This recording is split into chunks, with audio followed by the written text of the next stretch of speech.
आमचे सर्वांचे ऊर्जेचे स्रोत आदरणीय श्री श्रीकांतजी भारतीय MLC महाराष्ट्र, आमदार श्री सुनीलजी शेळके MLA मावळ, मान्यवर श्री बाळासाहेबजी भेगडे माजी आमदार, तडफदार कार्यकर्ता व समाजसेवक श्री संतोषजी दाभाडे, श्री गगनजी मेहरोत्रा, मंचावर विराजमान सर्व मान्यवर, तर्पण फाउंडेशनचे श्री प्रवीणजी पाटील एवं इतर सर्व संचालक, पदाधिकारी आणि उपस्थित सर्व सेवक मित्रांनो, सर्वांना माझा जय श्रीराम. जय श्रीराम. सर्वप्रथम मी या फाउंडेशनचे कार्यक्रमाच्या अध्यक्ष म्हणून मला जी निवड केली त्यासाठी मी आयोजकांचे मनपूर्वक आभार मानतो. मला तुम्ही सर्व सामाजिक सेवा करणाऱ्या संवाद करण्याची संधी दिल्याबद्दल मनुष्यक्त आभार. माझं पॅशन जर तुम्ही सांगायचं ठरलं तर माझं पॅशन आहे to motivate others, to create infrastructure and do समाजसेवा. तर्पण फाउंडेशनचं मी आता व्हिडिओ पाहिला आणि जे काही आता तिन्ही वक्तांनी जे काही सांगितलं, जेव्हा श्रीकांत भारतीयजी बोलत होते त्यावेळेला माझ्या अंगावर काटा आला आणि मी बघितलं की काही प्रेक्षक सुद्धा इथे जे बसलेले होते त्यांच्या डोळ्यात सुद्धा अश्रू आले. तर हे जे काम तरुण फाउंडेशन तर्फे जे होतोय ते खरं म्हणजे कोदास्पद आहे आणि फार सुंदर काम या माध्यमातून होतोय. 18 ते 25 वयोगटातील अनाथ पण हुशार व मेहनती युवकासाठी तर्पण फाउंडेशन एक आशेची किरण आहे.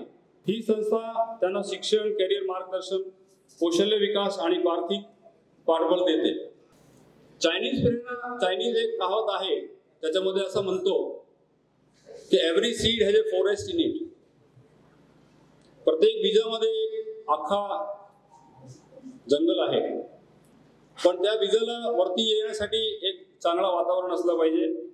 चांगला त्याला जर परिसर मिळाला तर तो एक मोठा चांगला वृक्ष होऊ शकतो आणि त्याच्यातनं अजून बरेच कामं होऊ शकतात. समुद्रकिनारे काय होतो, जेव्हा पाणी बाहेर येतो लहरातनं, तर ते स्टार फिश बरेच बाहेर आले होते आणि तो मुलगा एक स्टार फिश उचलून त्यांना परत समुद्रात टाकत होता. तर तिकडनं एक समाजसेवक तिकडनं गेला आणि तो स्वतःला फार मोठा समाजसेवक समजत होता आणि त्याला विचारलं, अरे तू काय करतोय बाळा, एवढे सगळे स्टार फिश बाहेर आलेले, तू एकटा काय करू शकणार आहे? तर तो म्हणला, त्यांनी काय केलं, एक स्टार फिश उचलली आणि समुद्रात टाकली आणि म्हणलं, या एक मासलीचं तरी आयुष्यात फरक पडला ना. तर वृद्धातला पण त्याला पण समजलं की बाबा हा चांगला काम करतोय आणि तोही त्याच्या बरोबर मिळून मग नंतर तो स्टार फिश समुद्रात टाकायला सुरुवात केली त्यांनी. या कथेतून आपल्याला एक संदेश मिळतो की आपण सगळ्यांना एकदम बदलू शकत नाही, पण एखाद्याचं तरी आयुष्य आपण बदलू शकतो आणि तेच खूप मोठं कार्य आहे. प्रत्येक कृतीला महत्व नसतं, पण ते किती लहान असेल तरी त्याला महत्व असतं. सामाजिक कामात कधी कधी वाटतं की आपण काय फरक घडवतोय, पण लक्षात ठेवा, आपला एका कृतीने एखाद्याचं आयुष्य उजळतं. जगावं तर दुसऱ्यासाठी का, याच्यासाठी मी तुम्हाला सांगतो की एक गाय जे असते ते आपल्या जीवनात एका कुटुंबाची सेवा करते. एक शेळी जी असते, एक साधारण एक बकरी, जर उसको काटेंगे, जिंदा रहेगी तो वो दूध देती है और मरने के बाद भी जिस दिन उसको काटेंगे तो एक घर का पेट तो भरता है ना. तो एक बैल है, वो अपने पूरे परिवार के लिए खेती में काम करता है. तो वो तो जानवर है, हम तो इंसान है. Now we are double graduate, we are knowing 3 languages, 4 languages. आपल्याला एवढं ज्ञान आहे, तर आपण एकासाठी आपल्याला स्वतःला मी, माझं कुटुंब आणि माझा परिवार, माझे मुलं, तेवढ्यापर्यंत मर्यादित न ठेवता आपण सर्वांनी कमीत कमी आपल्या परिसरातले 50 लोक, 100 लोक, 1 लाख लोक, 1000 लोक, त्या लोकांसाठी आपण आपलं आयुष्य उपयोगाला यावं असं काहीतरी करायला पाहिजे आणि तेच तुम्ही करतायत. That is very good. Learn, earn and return हे जे कन्सेप्ट आहे ते शिकांजी फार चांगल्याने राबवत आहे, की जे मुलं इथं शिकायला ज्यांना सपोर्ट पाहिजे त्यांना शिकवत आहेत आणि ते भविष्यात कामाला लागले की ते पण सुद्धा रिटर्न करणारच. या संस्थेची त्यांची जे आपुलकी आहे ते राहणारच आहे आणि नंतर ते रिटर्न करतीलच. हे फार चांगलं काम आहे. ते मी CA करताना माझ्या घरात जागा नव्हती अभ्यासासाठी. मी पुणे मराठी ग्रंथालयामध्ये नारायण पेठेत अभ्यास करायला जायचो. त्या दिवशी मी ठरवलं की बाबा जर मला देवाने संधी दिली तर मी अशी एक छोटीशी लायब्ररी दुसऱ्या मुलांसाठी उघडणार. आणि तो योग आला आणि 2012 मध्ये मी 1000 स्क्वेअर फीट जागा घेऊन पिंपरीमध्ये महिंद्रा यांच्या समोर एक जागा घेतली आणि तिथं लायब्ररी ओपन केली, रीडिंग रूम. आणि त्याच्यामध्ये जवळजवळ 76 मुलं बसू शकतात एका वेळेला. आणि 2012 ते 2025 पर्यंत आतापर्यंत तिथं 67 बच्चे मुलं जे आहेत ना CA झाले. हे फार म्हणजे मी माझा कौतुक करत नाही, पण असं जर आपण प्रत्येकाने ठरवलं तर आपण आयुष्यात काहीतरी बाहेरच्या लोकांसाठी सुद्धा आपण काय करू शकतो. एक गौशाळा होती इथं नावी सांडस गावात. एकदा त्याचे ट्रस्टी आम्हाला समजलं की बाबा त्यांना चालवता येत नाही, त्याच्यावर 10-10.5 लाख रुपये कर्ज झालं होतं. तर ते भेटले आम्हाला. आम्ही त्यांना सांगितलं की आमच्या समाजाशी त्याला जोडून द्या, तुम्ही फक्त संस्थेच्या नावामध्ये तुम्ही अग्रवाल म्हणून वर्ड ऍड करा, आमचं तिथं 5 ट्रस्टी तुम्ही घ्या, 6 तुम्ही राहा, आम्हाला तुमचं डिस्टर्ब नाही करायचे, 5 ट्रस्टी आमचे घ्या. आम्ही 2.25 लाख रुपये प्रत्येकाने काढले आणि तो कर्ज फेडला. आणि 2019 पासून आतापर्यंत त्या गायांची सेवा फार चांगली चालली.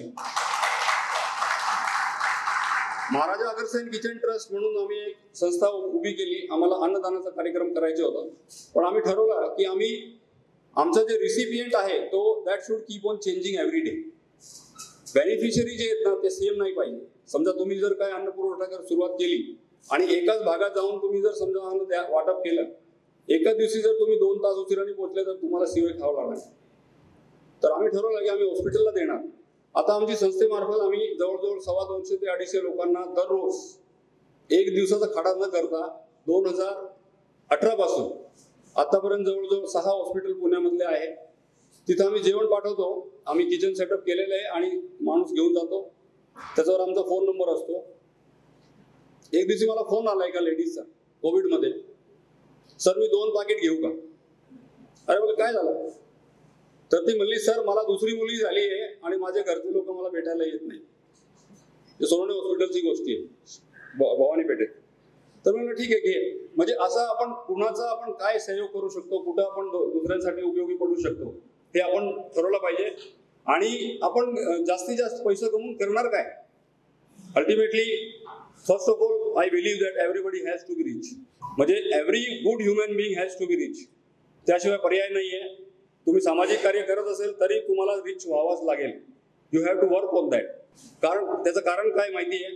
RBIने जे करन्सी प्रिंट केलेली आहे ते लिमिटेड आहे. आता काही वाईट लोक आहेत, त्यांना जर समजा ऑफर आली की बाबा या प्रोजेक्टमध्ये तुम्हाला 100 कोटी मिळत आहेत तर ते तयार आहे, ते पोचवायला तयार आहे. आणि चांगले लोक काय म्हणतात, नको मला एवढा पैसा. तर पैसा आपल्याकडे असणं गरजेचं आहे. कारण जसं आता आपल्याला कुठला इन्फ्रास्ट्रक्चर उभा करायचे, ते माहेरीचं घर जे काय तुम्ही आता बोलले श्रीकांत सर, तर त्याला पैसाच लागणार आहे शेवटी.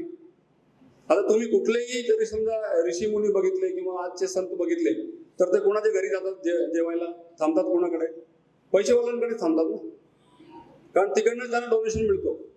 तर माझा असा ठराविक मत आहे की आपण पैसा प्रत्येकाने कमवला पाहिजे. सामाजिक कार्य करा, काय प्रॉब्लेम नाही, आणि दुसऱ्यांसाठी उपयोगी पडला पाहिजे तो पैसा. आज तुम्ही जसं श्रीकांत सरांनी सांगितलं की डोनेशन आम्ही पुढं करतो, त्याच्यामध्ये काय डिफिकल्टीज येतात. कारण आपला विश्वास, आपली संस्थेवर विश्वास निर्माण करणे हा एक डिफिकल्टी प्रत्येक कार्यकर्त्याला फेस करावं लागते. तर त्यासाठी आपल्या संस्थेचे व्हिडिओ, आपल्या संस्थेची ब्रोशर, हे सगळी गोष्टी, बॅलन्स शीट, ऑडिटेड रिपोर्ट्स, हे तुम्ही प्रत्येकाने आपल्याबरोबर ठेवायला पाहिजे. कारण पारदर्शकता असली की लोक पैसे द्यायला काय नाही म्हणत नाही. आणि देणगी देणारा माणूस काय बघतो, माझा याच्यात काय फायदा.